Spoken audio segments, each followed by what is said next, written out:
Adik-adik, kembali lagi di ibadah online Smiling Kids. Masih semangat kan untuk ibadah online? Semoga kalian semua masih sehat ya. Sebelum kita mulai ibadah kita, mari kita berdoa terlebih dahulu. Tuhan Yesus, terima kasih atas penyertaan-Mu sepanjang minggu ini, sehingga pada hari ini kami bisa bersama-sama melakukan ibadah Smiling Kids walaupun secara online. Tuhan berkati ibadah kami dari awal pertengahan hingga akhirnya. Di dalam nama Tuhan Yesus, haleluya, amin. Mari kita memuji dan memuliakan Tuhan dengan penuh semangat.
Kita pujikan pujian Happy ya bersama Amel dan Mauren.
Kita tetap bersuka cita, kita pujikan pujian Kudaki-daki, gunung yang tinggi.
Adik-adik, mari kita siapkan hati kita untuk mendengarkan firman Tuhan.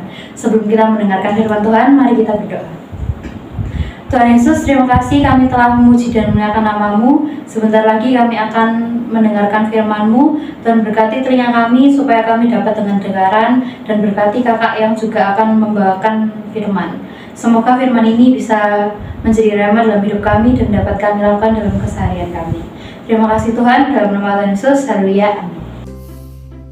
Puji Tuhan, adik-adik semuanya, kita sudah siap bersama untuk mendengarkan firman ya. Jangan ramai, duduk diam, dengarkan kebenaran firman Tuhan ya.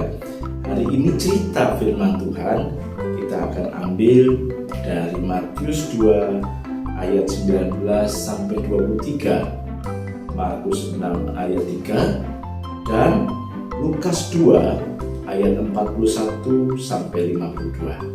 Nah, nanti kita akan berikan ayat mas sebagai ayat hafalan yang diambil dari Lukas 2 ayat 40. Demikian bunyi firman Tuhan sebagai ayat mas kita ya. Jadi Yesus bertambah besar dan menjadi kuat, penuh hikmat dan kasih karunia Allah ada padanya. Nah, adik-adik semuanya, kisah tentang Tuhan Yesus ini tertulis di dalam Alkitab lebih banyak pada saat dia sudah dewasa dan sudah memulai pekerjaannya, melakukan banyak mukjizat, menyembuhkan orang sakit, menghidupkan orang mati, dan masih banyak lagi. Memberi makan 5.000, betul, memberikan makan 5.000 orang, dan masih banyak lagi ya. Nah, tetapi kehidupan Tuhan Yesus di masa kanak-kanak ini tidak banyak tercatat di dalam Alkitab. Namun kita tahu Tuhan Yesus tidak langsung menjadi besar. Tentu Tuhan Yesus sebagai manusia, dia juga mulai dari lahir, mempunyai masa kanak-kanak seperti adik-adik, bertambah besar, bertambah kuat, menjadi remaja, kemudian pemuda, menjadi dewasa. Nah, itu proses yang harus dilalui, dan Alkitab tidak mencatat di situ. Alkitab mencatat hanya sekembalinya Yusuf dan Maria, papa dan mamanya Yesus setelah dari Mesir. Di situ Tuhan Yesus hidup di dalam keluarganya di Nazaret. Ayahnya yang bernama Yusuf itu adalah seorang tukang kayu. Nah, adik-adik, di sini kita akan dengar cerita tentang keluarga Yesus di Nazaret ya. Ada satu percakapan antara seorang ibu yang sedang menimba air di Nazaret. Dia ngomong-ngomong sama tetangganya, apakah kalian sudah mendengar? Seorang ibu itu bertanya dan bercerita saat dia menimba air di Nazaret. Ibu yang lain mengatakan, dengar apa? Itu keluarga Yusuf sudah kembali. Keluarga Yusuf sudah kembali dari kota. Mereka sudah lama pergi. Oh ya? Yang benar aja. Mereka kan sudah lama pergi. Iya, mereka sebelumnya pergi dari Nazaret Bethlehem untuk didaftarkan sebagai perintah dari Kaisar Agustus. Ya, pada waktu itu Ibu Maria sedang hamil. Sekarang anak mereka lahir di Bethlehem dan sudah berjalan. Siapa namanya? Ayo, siapa namanya? Di sini ada yang tahu? Namanya Yesus. Ya, itu kisahnya dulu ya. Percakapan antara ibu-ibu yang menimba air di sumur. Sehari sebelum Bapak Yusuf dan Ibu Maria setelah Yesus kembali ke kota Nazaret. Dulu mereka memang tinggal di Nazaret. Sekarang mereka kembali ke rumah mereka yang lama. Mereka ingin menetap lagi di Nazaret karena Tuhan memberikan petunjuk kepada Yusuf bahwa Nazaret harus menjadi tempat tinggal mereka. Jadi seperti adik-adik, kalau seandainya adik-adik pergi ke suatu tempat karena tempat tinggalnya di Sidoarjo mungkin, itu juga akan kembali ke kota yang sama karena rumahnya di sini. Demikian juga Ibu Maria dan Bapak Yusuf ini kemudian kembali ke kota Nazaret. Nah, Yesus tadi sudah dikatakan bahwa dia punya adalah anak sulung yang punya 4 adik laki-laki yang bernama Yakobus, Yosef, Yudas, dan Simon. Saya ulang ya, dia mempunyai 4 adik laki-laki yang bernama Yakobus, Yosef, Yudas, dan Simon. Yesus juga mempunyai beberapa adik perempuan, namun nama-nama mereka tidak ditulis di dalam Alkitab. Nah, adik-adik di Nazaret itu juga ada sekolah, sama seperti adik-adik di sini bersekolah. Di Nazaret ada sekolah seperti di kota-kota lain. Namun sekolahnya ini berbeda dengan sekolah yang sekarang ini kita lakukan. Karena sekolah pada zaman Yesus itu sekolahnya diadakan di dalam rumah ibadah oleh guru yang disebut sebagai ahli Taurat, yaitu seorang yang kenal Alkitab dengan baik, seorang yang memahami Alkitab, seorang yang mengerti Alkitab dan firman Tuhan. Itu yang menjadi guru di dalam rumah ibadah, yaitu di rumah yang disebut sinagog. Itu mereka diajar di sana.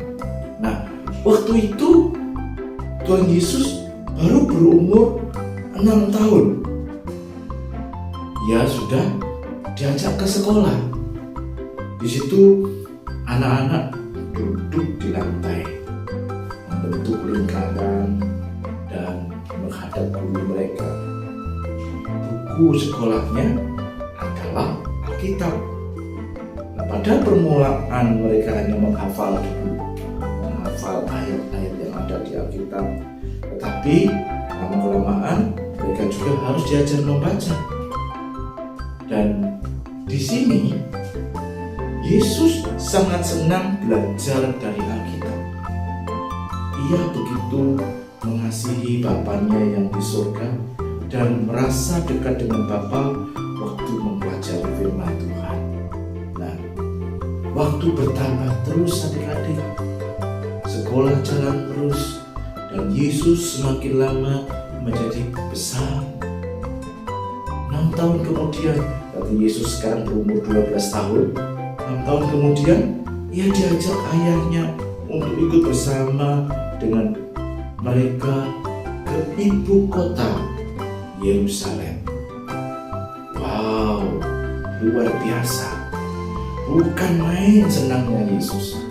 Ya sudah pagi-pagi benar, Ibu Maria sudah membangunkan Yesus yang cepat-cepat sekali berkemas menata apa yang menjadi perbekalan yang dibawa untuk ke ibu kota Yerusalem, dan kemudian mereka berangkat bersama-sama ke Yerusalem.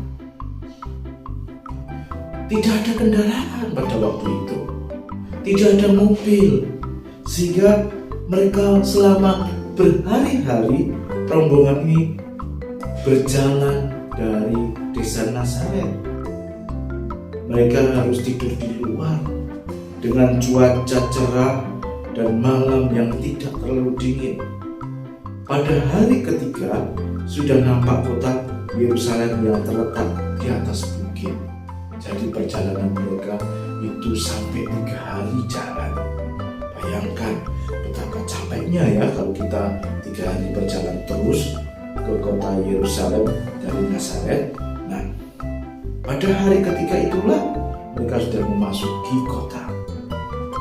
Di situ ada gedung yang besar, yang paling besar, yang paling hebat, yang paling mewah. Itulah yang disebut dengan Bait Allah. Kenapa kok mewah, Pak? Iya, karena atapnya itu ada lapisannya dari emas. dalam bait Allah itulah akan diadakan hari raya Paskah selama 6 hari. Ada pesta Paskah 6 hari itu, adik-adik semuanya. Jadi mereka merayakan bersama-sama di Yerusalem, ya. Nah, setelah 6 hari perayaan ini selesai, semua orang pasti kembali ke kotanya masing-masing, kembali ke desanya masing-masing. Dan kita tahu Tuhan Yesus pun akan pulang ke kotanya masing-masing, ke Nazaret. Dan di dalam perjalanan pulang tidak ada yang melihat Yesus, tidak ada yang papa mamanya tidak melihat Yesus. Di mana Yesus? Mereka berpikir dan menganggap mungkin Yesus sedang bersama dengan kawan-kawannya yang lain, lagi berjalan di dalam rombongan yang lain, lagi berjalan di kelompok yang lain, sehingga orang tuanya tidak memperdulikan, nanti pasti ketemu di rumah. Jadi mereka tetap meneruskan perjalanannya mereka.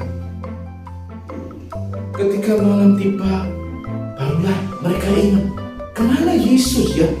Kok tidak muncul, tidak pulang-pulang? Kemana Yesus? Di mana anak kita ini? Tanya Ibu Maria dengan nada khawatir kepada Yusuf. Dia bertanya, di mana Yesus berada sekarang ini? Pak Yusuf menjawab, aku nggak tahu. Aku tidak tahu. Dia sambil melihat sekeliling, dicari, mungkin di teman-temannya dicari, di mana Yesus? Kamu kenal Yesus? Kamu tahu Yesus di mana?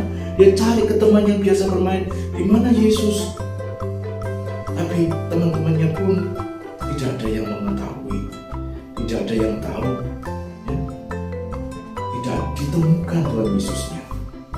Maka sebagai orang tua yang bertanggung jawab, Bapak Yusuf dan Ibu Maria ini, dia kembali lagi ke Yerusalem. Berapa perjalanan tadi? 3 hari. Mereka harus jalan lagi karena itu anaknya sangat mengasihi Yesus, sehingga dia harus berjalan lagi ke Yerusalem. Nah, setelah sampai di Yerusalem, mereka tiba dan mereka langsung ke bait Allah, di mana pada waktu itu Yesus perayaan Paskah dilakukan. Benar, di situ Yesus ada. Yesus saat itu masih berada di sana dan ia sedang bertanya kepada para ahli Taurat. Lagi diskusi sama guru-gurunya ahli-ahli Taurat. Ini yang luar biasa. Kemudian Ibu Maria mendekati anaknya dan berkata kepadanya, "Anakku, mengapa kau membuat susah ayah dan ibumu? Kami berdua bersusah payah mencarimu." Tapi Yesus menjawab, "Ibu, mengapa engkau mencari aku?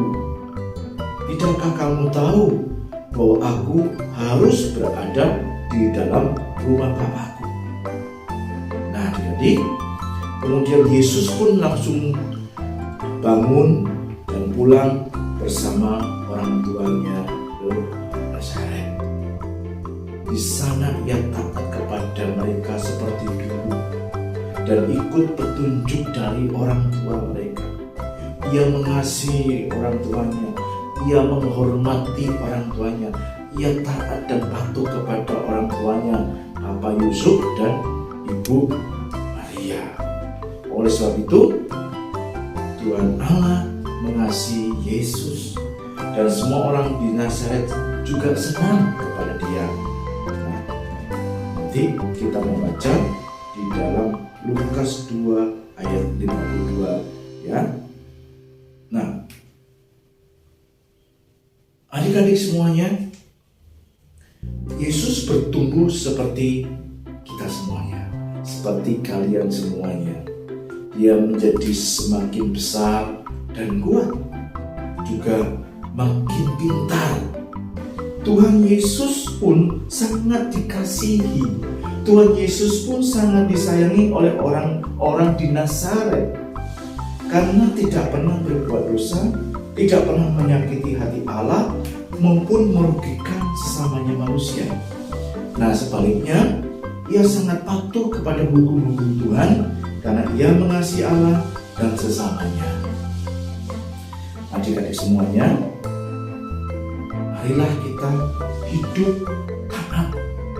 Kita mengikuti teladannya Tuhan Yesus yang menyenangkan hatinya Allah, yang menyenangkan hatinya orang tua.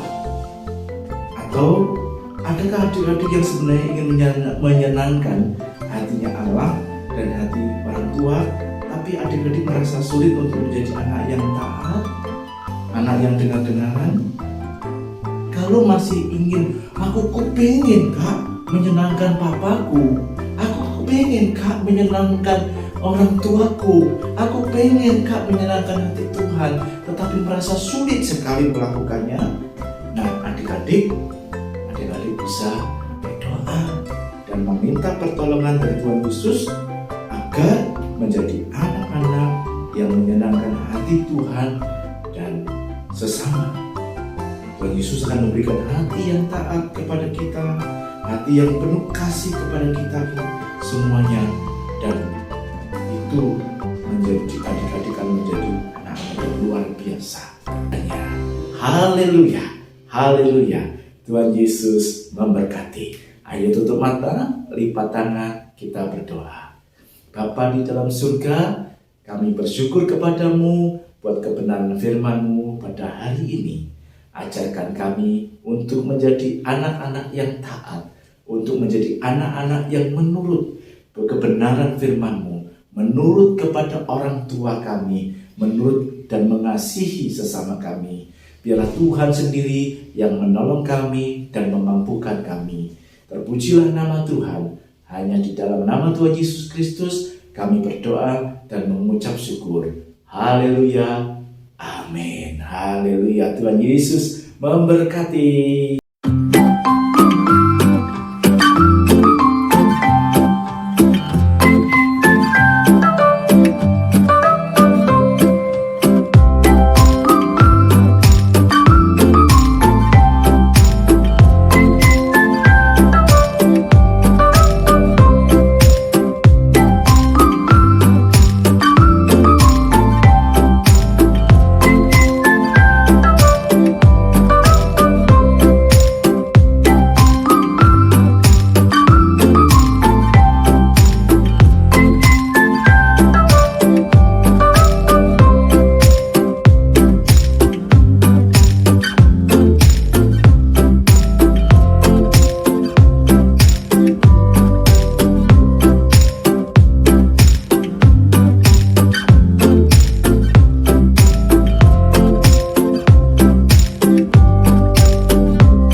Gak kerasa ya adik-adik, ternyata kita sudah ada di akhir ibadah Smiling Kids hari ini. Jangan lupa untuk ikut ibadah online minggu depan. Tuhan Yesus memberkati, dadah!